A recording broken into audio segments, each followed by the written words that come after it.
Olá pessoal, sejam todos bem-vindos ao podcast Papo de Redação. Eu sou o Lucas Luquezzi e vou conduzir essa conversa com os nossos repórteres sobre as principais notícias do dia de hoje. Hoje é quinta-feira, dia 25 de maio de 2023 e quero desde já que você participe conosco enviando o seu comentário pela seção de comentários do YouTube e também pelo nosso Zap. É o 95999715300. Repetindo para você decorar bem e mandar a sua mensagem, a sua reclamação, né, a sua sugestão de matéria, o que quer que seja, que a gente possa abordar aqui, né, e também melhorar um pouco o nosso trabalho no Grupo Folha de Comunicação. É o DDD 95999715300, minha gente. Bem, hoje a gente tem notícias de cinema, polícia e política. Vamos repercutir principalmente a questão do marco temporal de demarcação de terras indígenas no Brasil, um tema muito sensível para o estado de Roraima, que tem quase metade de seu território demarcado por terras indígenas, além, é claro, de outras demarcações que garanta a preservação ambiental. Daqui a pouco a gente fala sobre isso. Mas eu quero falar primeiramente de uma notícia policial, é que um homem foi condenado a 14 anos, 2 meses e 20 dias de reclusão por cometer homicídio triplamente qualificado contra o idoso Vicente Cândido Vieira, de 73 anos. Para isso eu chamei a minha colega de redação, Dina Vieira, jornalista, editora-chefe do Grupo Folha, para explicar para a gente, Dina, qual é o nome desse rapaz e como é que foi esse crime? Como é que esse crime foi cometido? Olá, Lucas, é isso mesmo. O nome dele é Manuel dos Santos Silva, né? Ele foi condenado a mais de 14 anos de prisão por ter tentado matar o seu Vicente Cândido Vieira, né? Então foi uma tentativa de Foi uma assassinato. tentativa de homicídio. Só que como o Código Penal não tipifica tentativa de homicídio, né? Então ele foi condenado como homicídio triplamente qualificado, né?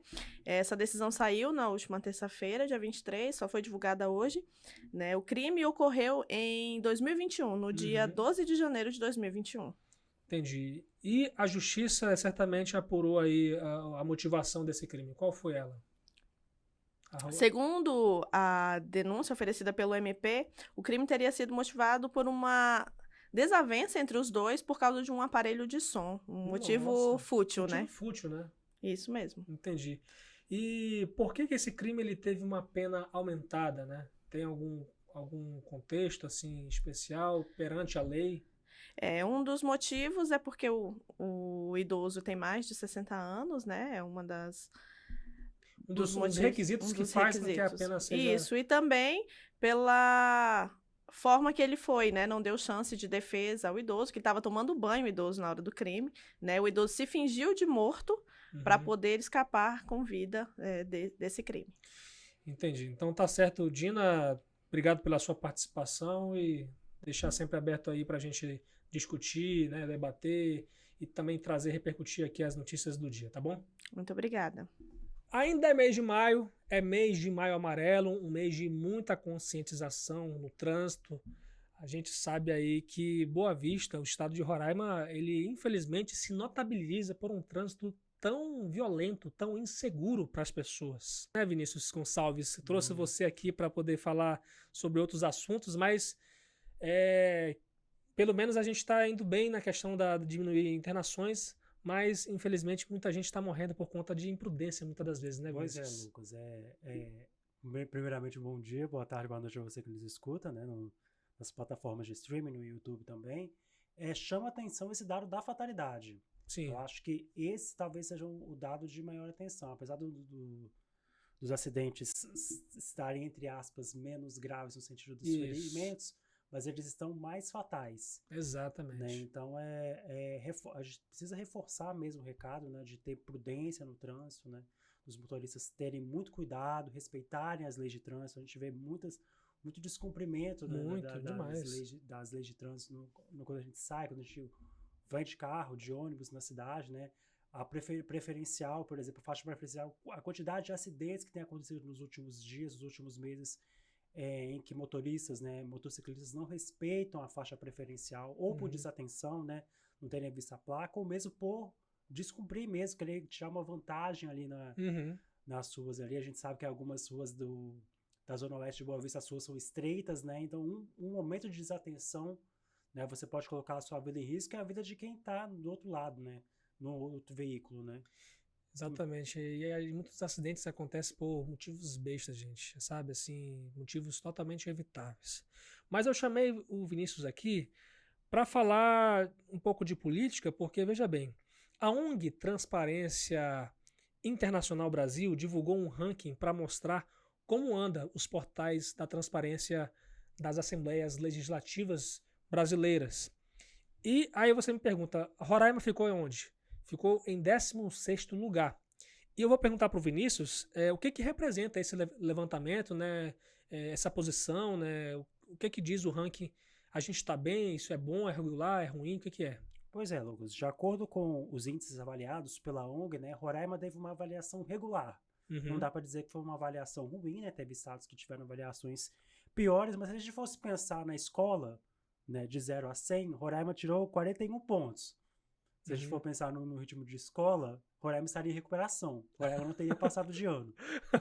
Né? Então, é importante traçar esse levantamento, né? Claro. Porque mostra que nós não estamos em uma situação tão ruim quanto poderia ser, mas que tem ainda muito a melhorar para a gente chegar ao nível de transparência aceitável, né?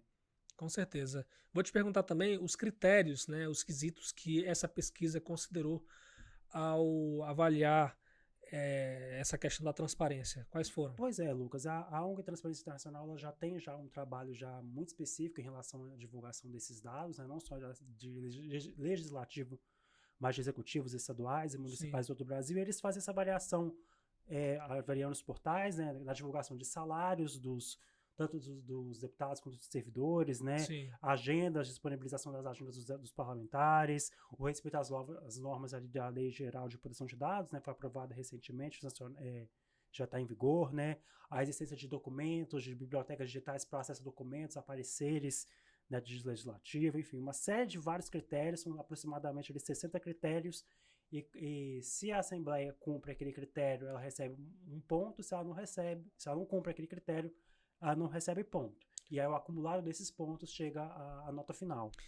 Entendi. Realmente a Assembleia Legislativa, assim, a gente reconhece realmente que nos últimos anos você viu um crescimento, né, assim, de melhoria na questão da transparência, os projetos de lei que são colocados, mas muito se leva em conta aqui a questão de dados sobre diárias, né, sobre também salários dos políticos e dos servidores públicos, né? Então é um dado interessante para a gente ficar de olho aí também.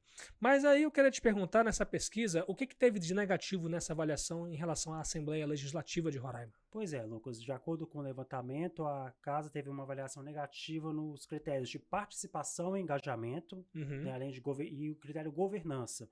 Porque a Assembleia disponibiliza ali poucas informações sobre os setores da casa, a identificação desses setores e a responsabilidade desses setores no portal da transparência. E também não há acesso a documentos internos da Assembleia sobre gestão de recursos. Você tem, por exemplo, o SAPL, que divulga ali os projetos de lei, né, as leis, né, como está o andamento desses projetos de lei, mas, por exemplo, os pareceres das comissões da casa, por exemplo, eles não estão disponíveis no SAPL, o que contou como ponto negativo na avaliação da ONG Transparência Internacional. Sim, e por outro lado, a ONG evidentemente também vê um lado positivo nessa avaliação. Qual foi ele? Pois é, Lucas, o ponto principal ali de avaliação positiva nesse levantamento foi o critério comunicação. Né? A ONG pontuou que a Assembleia transmite as sessões de forma virtual, né, do canal no YouTube. Também tem a TV Assembleia que faz as transmissões, né? Que tem um aplicativo, né, para que todos os cidadãos possam ter acesso não só ao que vem sendo feito na Assembleia, mas também aos projetos de lei, à tramitação dos projetos de lei, né? E uma preocupação com a melhoria da transparência das ações, né? Principalmente com foco em inovação, o que foi elogiado ali pelo estudo. Entendi. Agora, mudando de assunto, né? Ainda falando de política, a Câmara dos Deputados aprovou um pedido de urgência para acelerar a votação do projeto de lei que prevê o marco temporal na demarcação de terras indígenas no Brasil. É um tema bastante sensível para Roraima, que a gente, por exemplo, se você for fazer um levantamento, como na verdade já tem um levantamento, você tem mais ou menos 10% de terras remanescentes para você fazer alguma coisa, né? Fazer produção, alguma coisa assim, né? Para o Estado repassar para as pessoas fazerem algo, né? Algo útil, na verdade, né? Diria assim. E na questão das terras indígenas, a gente tem quase metade do nosso estado demarcado. Tem outras porcentagens, assim, percentuais de terras que são para você terras do Exército, né, terras do INCRA, né, para você fazer projetos de assentamento, né, enfim, tem várias outras áreas também demarcadas.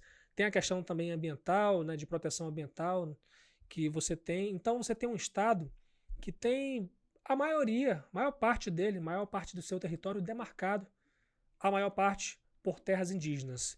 E eu queria que o Vinícius explicasse para a gente qual é a ideia desse projeto do marco temporal. Pois é, Lucas. A Câmara aprovou ontem, por 324 votos a favor de 131 contra, um requerimento de urgência, né, para a tramitação desse projeto de lei que restringe a demarcação de terras indígenas. Uhum. Então, essas terras que poderão ser demarcadas, elas só podem ser demarcadas, né, se elas já estiverem tradicionalmente ocupadas pelos povos indígenas antes da data da promulgação da Constituição. A Constituição, né, foi promulgada oficialmente em 5 de outubro de 88. Aí além disso, né, para ser considerado uma terra ocupada por indígenas, demarcada, né, ela tem que ser comprovado, né, de forma objetiva que Sim. elas, né, já estejam habitadas em caráter permanente, já estejam sendo usadas, inclusive, para atividade produtiva, né, pelos próprios indígenas. Entendi. Realmente um tema que eu acho que é de interesse principalmente do pessoal que gostaria de investir no Estado, né? A questão da produtiva, né? Eu acho muito muito forte, né? Essa atuação do pessoal da produção agrícola, principalmente, né? Que desejaria colocar mais investimentos aqui no Estado, mas eles temem um pouco essa questão da insegurança, né? Até pelo contexto aí do governo Lula, ele ter essa visão mais de demarcação. Como o próprio governo Lula, o próprio presidente Lula já falou isso, né? Que ele realmente pretende demarcar terras indígenas no estado de Roraima, por isso que muita gente está de olho. O pessoal da política, né? O pessoal do agro também tá de olho nesse assunto. E, para resumir aqui, para fechar a tua participação, Vinícius, o pensamento da base governista e o pensamento da oposição, o que eles falaram durante essa discussão, especialmente da urgência? Pois é, Lucas, há muito impasse em relação a esse projeto, principalmente no entendimento, né, sobre a questão dos direitos dos próprios indígenas. Uhum. Né, a gente sabe que essa discussão também vai estar em pauta no STF, o STF vai pautar um entendimento em relação ao marco temporal, né?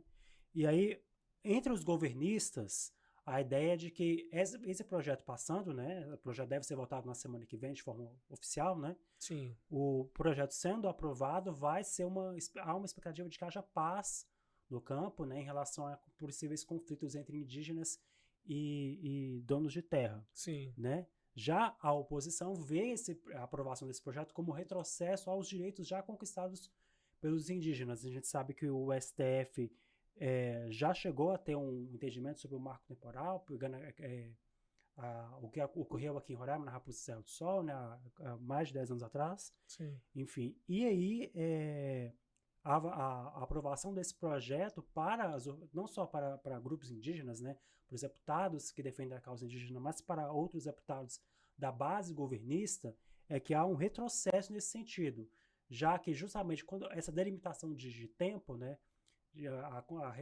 a demarcação de terras indígenas pré-promulgação da Constituição impede que outras terras que já haviam sido reconhecidas como terras indígenas, né, demarcadas, esse reconhecimento deixe de acontecer ou não aconteça mais, não tenha possibilidade de acontecer nos próximos anos. Ou seja, eles avaliam como um retrocesso ali e a gente vai acompanhar, né, nos próximos dias, nas próximas semanas, para ver que fim vai levar esse projeto. Se ele vai ser aprovado de fato na Câmara ou se vai ter algum impedimento nesse sentido. Só para recapitular aqui, a base governista, base do governo Lula, ela é contra, né, esse marco temporal, né? E a oposição é a favor, né? A oposição principalmente ligada ao ex-presidente Jair Bolsonaro, né, que tem uma visão mais, diria, desenvolvimentista, né? Desenvolvimentista em relação a isso. Agradeço pela sua participação, Vinícius, e até a próxima aqui no Papo de Redação. Eu que agradeço, até a próxima. Gente, eu vou falar para vocês uma coisa que vocês não vão nem acreditar. Porque teve um caso aqui, isso aconteceu em Boa Vista, né? Quando a gente fala de algumas histórias, a gente pensa que aconteceu, nossa, onde é que foi isso? Foi aqui em Boa Vista, olha só. Um rapaz foi detido por urinar no coturno de um policial. Para isso eu trouxe a Marília Mesquita, minha colega repórter daqui do Grupo Folha, para falar melhor dessa história, Marília. Conta pra gente. Oi, Lucas. Oi para você que está nos assistindo e nos ouvindo. Isso mesmo, Lucas. Esse caso inusitado, ele aconteceu ontem à noite lá no bairro Caranã. Um homem de 35 anos, ele foi preso após estar urinando em via pública e de quebra ali ele ainda urinou no coturno de um policial militar. Esse caso ele aconteceu ontem lá no bairro Caranã. Rapaz, e aí, como é que foi? A polícia estava passando para poder prender ele? Como é que foi essa ocasião aí para chegar na detenção dele? Uma guarnição do 1º Batalhão, ela estava em patrulhamento e aí ela estava ali na rua Valdemar Coelho de Aguiar, quando a população ficou olhando para a polícia, assim, tipo, olhando, acenando para esse cara, que ele estava urinando. E aí a polícia achou estranho, né? As pessoas estarem apontando para ele com a cabeça. Aí foi até ele, quando chegou lá, ele estava urinando. A polícia mandou ele parar. Ele não parou, ele continuou o que ele estava fazendo. E nessa ocasião, a polícia, né, conversando com ele desobedecendo, ele acabou urinando no coturno de um policial. Não satisfeito, ele ainda usou palavras de baixo calão pra polícia, falou muita besteira. Corajoso, hein? Esse daí tem coragem de mamar em onça, como a gente diz aqui. Esse aí é respeitado. E aí ele urinou no coturno do policial, né? Isso aí é falta de respeito. E aí a polícia pegou, prendeu ele, levou lá pra central de flagrantes. Na delegacia, ele se arrependeu dessa atitude, pediu desculpas, disse que foi um momento de raiva, que tinha ingerido bebida alcoólica. Então esse é mais um caso inusitado que acontece aqui nessa cidade de, meu Deus, chamada Boa Vista. Eita, rapaz. Fica a dica pra vocês aí, gente. Pelo amor de Deus. E vale lembrar, Lucas, que urinar em via pública, isso é um ato obsceno. Exatamente, então, isso que eu ia te falar. Que é proibido, né, Marília? Exatamente. Se você quer crime. fazer xixi, não faça no meio da rua. Procure um lugar ou segura aí até chegar em casa. Isso. Porque se você for pego, você pode ser preso ou pagar uma fiança também. Enfim, tudo depende lá de como aconteceu a situação. Mas esse é um crime previsto no artigo 233 do Código Penal, que diz o seguinte: praticar ato obsceno em lugar público ou aberto ou exposto ao público pode causar aí detenção de 3 meses a 1 ano ou multa. E aí ninguém quer ser preso por estar fazendo xixi no meio da rua, porque isso é muito feio, né? É muito bizarro isso. Então, vamos se controlar aí, ou fazer xixi em casa, num banheiro público, e principalmente não desrespeitar a polícia, né? Porque isso aí é falta de respeito. Com certeza. Muito obrigado, Marília, pela sua participação. E já ficar o convite sempre para você sempre compartilhar as notícias, sobretudo policiais, que é a sua especialidade. Para você aí que está nos assistindo ou nos ouvindo novamente, continue acessando a folhabv.com.br ou acessando o nosso Instagram, a nossa rádio, enfim, tudo para continuar bem informado. Vamos falar de cinema, porque eu nem imaginava, mas tem um ator muito famoso, eu particularmente gosto muito deles, nos filmes de ação principalmente, né, onde ele se destaca, que esse cara ele vai estrelar no cinema o novo Superman. Quem diria, hein? Isabela Cades, quem é esse cara aí? Seja bem-vindo ao podcast Papo de Redação. Olá, tudo bem? Estamos falando de Nicolas Cage. Quem diria, hein? Quem diria? E aí, o que ele vai fazer? Vai ser uma participação? Ele vai estrelar um novo filme do Superman? Como é que vai ser isso aí? Então, pegou os fãs de surpresa, mas a gente tá falando do filme The Flash, que vai sair nos próximos dias. E ele vai ali ter uma pontinha, foi um spoilerzinho que o diretor acabou soltando depois do trailer final. E acabou deixando os fãs mais entusiasmados ainda, né? Quem diria. Agora, assim, é uma coisa que eu também quero entender mais ou menos um pouco, né? Qual é a relação do Nicolas Cage com os super-heróis? Assim, uma relação pessoal? Ele tem alguma ligação com esse tema? Então, lá não foi por acaso, né? Lá em 1990 ia acontecer uma adaptação pelas mãos do diretor Tim Burton.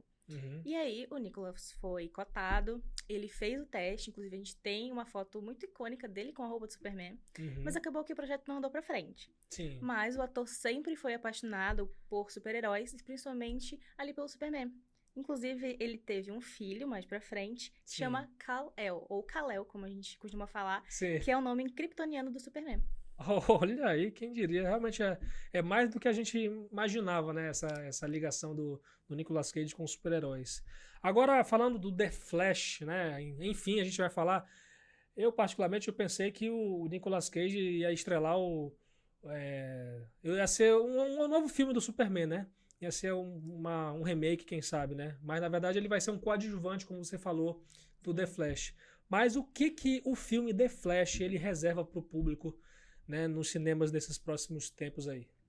Então, o filme teve muitas polêmicas, né, envolvendo, mas isso acabou ficando um pouquinho pra trás, porque já tá bem pertinho, ele quase foi cancelado, mas agora tá tudo certo. A gente pode esperar muita nostalgia, muita surpresa, como essa, e também muita ação, né, porque a gente tá falando do Flashpoint. Flashpoint vem ali dos quadrinhos, e é um momento muito especial para os fãs da DC, principalmente para o Flash, porque o que acontece no filme, nos quadrinhos, o Flash, como Barry Allen, vai viajar no tempo para mudar algumas coisas no passado. Sim. E isso acaba tendo consequências, né? E ele acaba ficando preso numa realidade alternativa, onde não vai ter, nesse caso, no filme, não vai ter só o Nicolas Cage, como a gente também vai ter de volta o Batman do Ben Affleck, do Michael Keaton e até o Zod do Michael Shannon.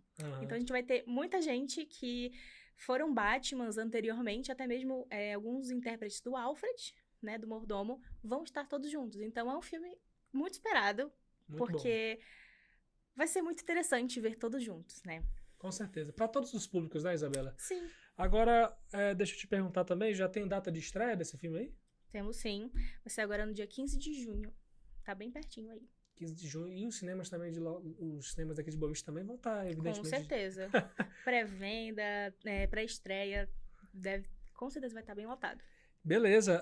Hoje, uma novidade, hoje, quinta-feira, dia 25 de maio de 2023, tem a estreia da Pequena Sereia, o novo filme da Pequena Sereia. Vai estar disponível em todos os cinemas de Boa Vista? Vai sim. Todos eles vai estar lá disponível. Já está disponível, né, que estreia hoje. Entendi. Então, para o pessoal que está acompanhando agora a gente na rádio, pouco depois agora das 6 horas da tarde, está se preparando para ver o que ele vai fazer, né? Tem uma dica agora de cinema. Pessoal que é fã ou tem um pouco de nostalgia, né? O pessoal que está mais das antigas aí, tem um pouco de nostalgia sobre Pequena Sereia. O que vai ter no filme? O que o pessoal pode esperar dessa nova versão? Então, esse filme, ele era infantil, né? Ele continua sendo um filme para família, mas os adultos também vão aproveitar muito porque vai ser um live action. A gente vai ter um pouco mais de pé no chão, né? Não vão ser, inclusive, as pessoas falaram um pouco sobre a vividez das cores do filme. Mas era um desenho, então ele tinha que ser mais vívido e lúdico para as crianças. Agora a gente vai ter um pouco mais de realidade, apesar de ser um ser mitológico. A gente também vai ter um pouco de desenvolvimento mais sobre os personagens. A mãe da Ariel, que não é muito mencionada, ela vai ser mencionada. Então, a gente vai acompanhar ali, né, daquele mito mitológico, né, das sereias, um pouco da vida, também como ela se apaixonou, a história da Úrsula, a gente sempre vê ela como uma grande vilã, mas quem realmente conhece a história sabe que ela não é uma grande vilã, ela tem os motivos dela. Então acho que a gente vai acabar conhecendo isso de uma forma geral, de todas essas histórias, todas sintetizadas. E claro, vai ter muita música e diversão. Com certeza. Muito obrigado, Isabela, pela sua participação aqui e deixar desde já sempre o convite para você falar sempre de cinema e também de outros assuntos, né? Até porque você não faz só cinema aqui no Grupo Folha, né, Isabela? Exatamente. A gente vai voltar com muita notícia e novidade de cinema. E essas foram as principais notícias do dia de hoje, quinta-feira. Desde já um excelente final de semana para você, mas claro, eu quero que você participe conosco no Papo de Redação, com o seu comentário na seção de comentários do YouTube.